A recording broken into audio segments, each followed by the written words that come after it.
everybody, thanks for tuning in to Traveling at Chase's Pace. This week we decided to head down to San Antonio, home of the Alamo, which is not only a city icon, but it's an icon of the whole state. What a lot of people don't know about the Alamo, though, is it's only one of 5 Spanish missions that make up the World Heritage Site here in San Antonio. So we're also going to check those out. We're also going to think outside of the box because we know Texas is most famous for its Mexican food and Tex-Mex. So we're going to see what else the city has to offer other than that. So let's go ahead and get started.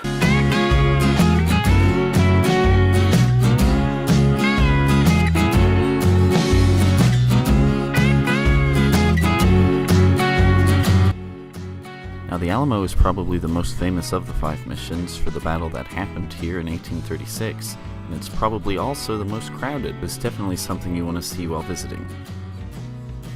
Another San Antonio city icon you're going to want to check out after the Alamo is the San Antonio Riverwalk, and it's just chock full of a variety of different restaurants and stores that you can meander through.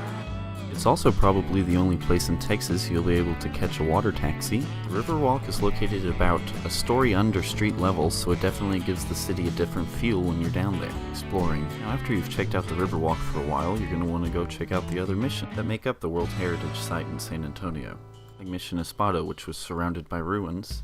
It is probably important to note that all of the churches still hold service to this day. We're now at the San Jose mission, and the cool thing about these series of 5 missions is that they're all connected by aquifers to spread water and irrigation throughout. Now, another interesting fact is that without these 5 missions, the city of San Antonio probably wouldn't be where it is today, just because that's where early settlers came. The other 3 missions are Mission San Juan, Mission Concepcion, and Mission San Jose, the largest and most complete of the series of 5.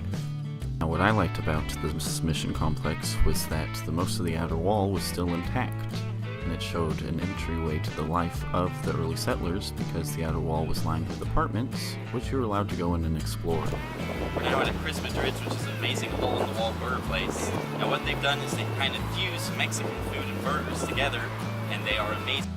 Here we have the refried burger, which has refried beans and tortilla chips, and the tostada burger, which is just loaded with magic. Now, if you can't get past the creepy burger staring at you while you eat, another option is...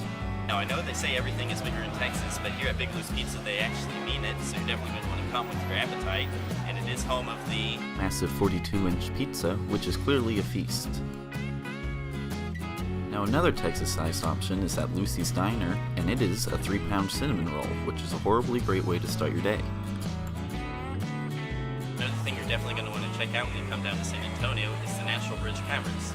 It is a little ways of a drive from the city, but it is definitely worth it. It has the only natural bridge behind me in Texas, and they have a multitude of tours you can do, which range from just normal paved cave tours to actual spelunking adventures. The caverns are home to some very impressive geological features which can only be found in these caverns. By the time you work your way out of the cave, it'll be time to move on from this city to your next adventure. So as always, thanks for tuning in to Traveling at Chase's Pace, and hopefully you'll like and subscribe below.